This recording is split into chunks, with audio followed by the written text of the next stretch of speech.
learned that when we think critically, we think about arguments. And to do that, we need to recognize the arguments we want to think about. So, how do we recognize arguments? Well, remember, an argument is an array of propositions, one of which, the conclusion, is supposed to follow from the others, the premises.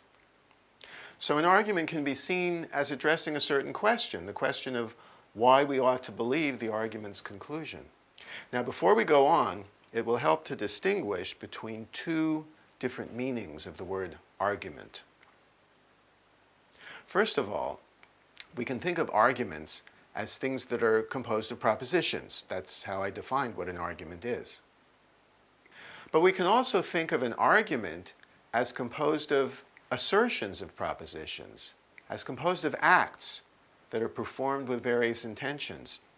This is more like the giving of an argument, whereas the idea of arguments as composed of propositions is more like the argument given, the argument itself. To understand the difference, think of payments. When we talk about payments, we could mean the money that's paid, or we could mean the paying of that money, the act of making the payment. The money is one thing, the act of paying it is another. So too when we talk about arguments. There's the argument in the narrower sense, just the propositions, and there's the giving of the argument, what a person does with those propositions when he intends to infer the conclusion from the premises. In the course of our discussion of arguments, we'll be shifting back and forth between these two different senses. But I think it will usually be clear enough which sense we have in mind. So, let's take an example. Let's see if we can recognize an argument in this text. Here's the text. The latest issue of the French satirical newspaper Charlie Hebdo hit newsstands on Wednesday and sold out within minutes. Thousands of Parisians lined up to purchase the special edition featuring a depiction of the Prophet Muhammad. The issue is the first since last week's attack on the paper that killed 12 people. Is this an argument? Well, we do have some indicative sentences here, which are clearly being used to assert propositions. But this isn't an argument, is it? There's no intention here to support one proposition on the basis of another. None of these propositions is thought of as following from another in the relevant sense. None is given as a reason. This is just reporting, just talking about what happened. The author here isn't trying to justify anything he or she says. All the author is doing is telling us about it. And when we read news reports like this, we don't expect the author to try to justify what he or she is saying. What about this one? Here's a different passage by Jonathan Freedland in The Guardian. He wrote, "The finger-wagging demand that Muslims condemn acts of terror committed by jihadist cultists is odious. It tacitly assumes that Muslims support such horror unless they explicitly say otherwise. The very demand serves to drive a wedge between Muslims and their fellow citizens." Now, is that an argument? I think it is, isn't it?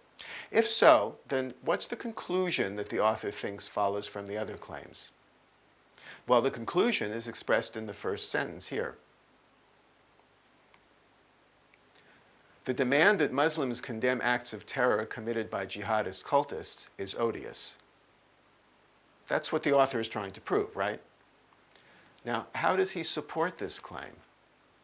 Well, the first premise is this. The demand that Muslims condemn acts of terror committed by jihadist cultists assumes that Muslims support such acts unless they explicitly say otherwise. As you may have noticed, by the way, I didn't copy this exactly the way it's written in the text. In the text, we have the word "it" referring to the demand that Muslims condemn acts of terror committed by jihadist cultists. But when I formulated the premise, I didn't use the word "it" because I want to formulate each claim of the argument in a way that we can just look at that sentence and understand exactly what it says without having to hunt around and see what each pronoun and so on refers to. How else does the author support his conclusion? Well, he has another premise, doesn't he? It's that the demand that Muslims condemn acts of terror committed by jihadist cultists, that demand drives a wedge between Muslims and their fellow citizens. Once again, instead of just copying the words exactly the way they are in the article, where it says the very demand, I actually wrote out what that demand is.